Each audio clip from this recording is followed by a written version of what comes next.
Stole the radio out of the dash, they'd rip the dash apart, so we'd have to replace the radio and repair the dash, which was a very expensive repair. We had a 6-foot-high fence topped with razor wire and an alarm, and they'd always find ways to get over it. Usually, they'd throw a mattress on the razor wire and hop over using a car.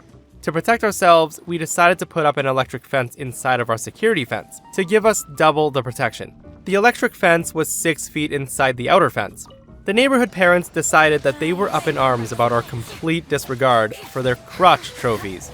The local councilman and the police lieutenant came over asking me what we could do to calm the neighbors. Mind you, the electric fence was installed with the blessing of the local government. It's fully permitted and licensed.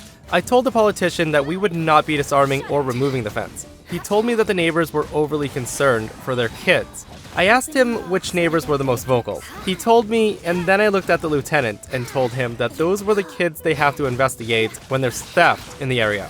I told him the parents that were most worried about their kids were the ones that had kids that they knew were climbing the fence and stealing and vandalizing cars. Then I took them to show them the fence.